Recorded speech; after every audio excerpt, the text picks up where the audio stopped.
What's going on? I'm King Cole and welcome back to the channel. As you can probably tell, there was no new episode of the 5 Stack this week because, well, there was no LCS.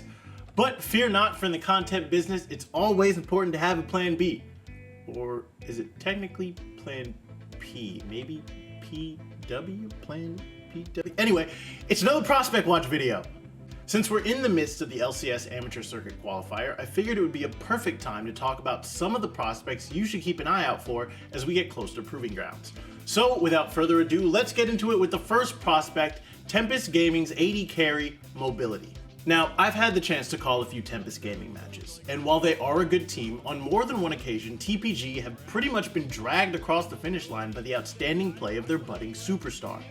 If you take a look at Tempest Gaming's record, it's clear that a lot of their wins come when they are able to get their bot lane online early.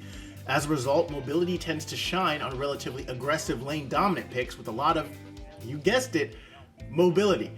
His best games have come on champs like Lucian, Zeri, Xayah, and Ezreal, all which have some sort of escape built into their kit. It's allowed him to play a very aggressive style that's fun to watch, but it can also cause some problems.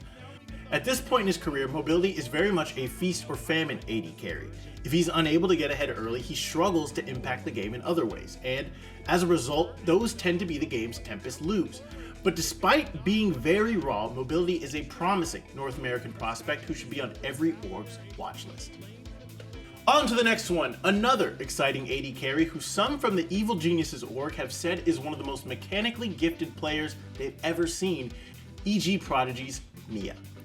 A solo queue superstar, Mia burst onto the scene after she reached Challenger in all 5 roles.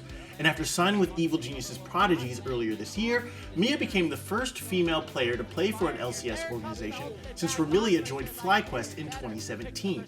And one thing I think accurately demonstrates Mia's talent, before joining EG Prodigy, she had very little experience playing current high-tier meta champs like Senna, Aphelios, and Zeri, but was able to bust out those exact champions, minus Aphelios, but I'll give her a pass, you need 200 years of practice to learn how to play him effectively, putting up wins in 2 out of the 3 games she played on them.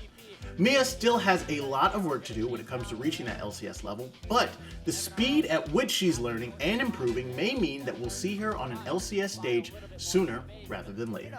Is still going heavy. In comes Mia all the way over the wall in a 1v3. Gonna try to get some sort of kill. She's still alive, still refusing to die. Here comes the bailout. They're gonna get the kill on the Clyde, and Mia is unstoppable on the Zeri. Another player you should be on the lookout for plays for perhaps one of the more unique amateur orgs in the game, Taco Gaming's City Witty.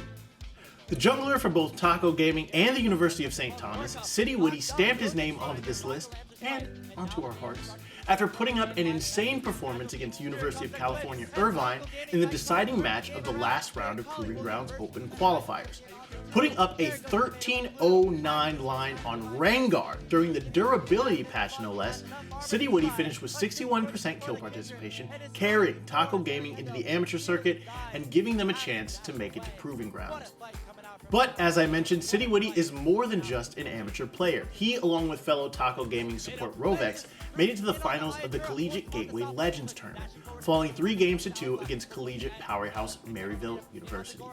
City Witty is a player that has shown a willingness to be flexible, boasting a champion Ocean and holding an over 60% win rate on 11 different champs in pro play. So with City Witty, can the damage be through for the Kindred? He'll pick up a kill. City Witty's still alive. City Witty is winning the fight. That is so much damage, so much healing. A triple kill onto the Taco Gaming jungler, and they ace Supernova in their own base.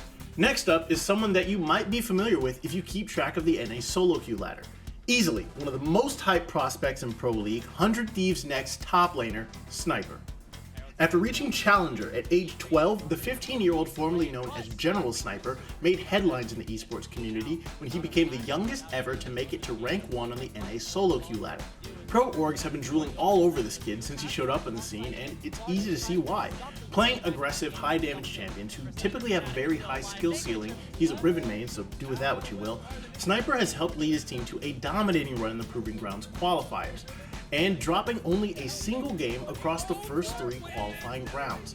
Playing with a confidence that either belies or reinforces his age, Sniper may be the most anticipated prospect there has been in quite some time.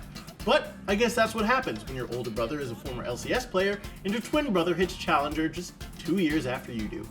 I swear, what is their mama feeding these kids? Gosh, he's just gonna get the kill, isn't he? Yeah. Wow. Doesn't even need to jump for that. Last but certainly not least is a prospect who has become known for achieving remarkable success in amateur competition, but for some reason just never quite being able to break into the LCS. No Orgs, that's just their team name, mid laner, FiveFire.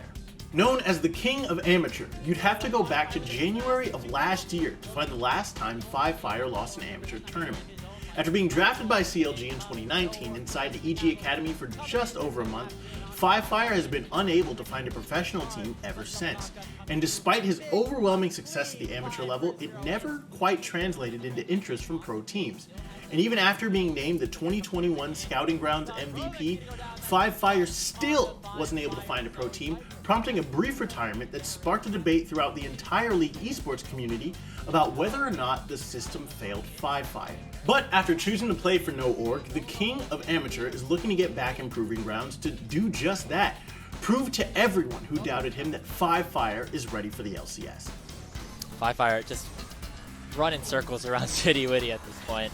But that's going to do it for me. Thank you so much for joining me. Is there anyone you're keeping an eye out for in Proving Grounds? Let me know in the comments below. As always, remember to like and subscribe. Take it easy, be kind, and I'll see you next time.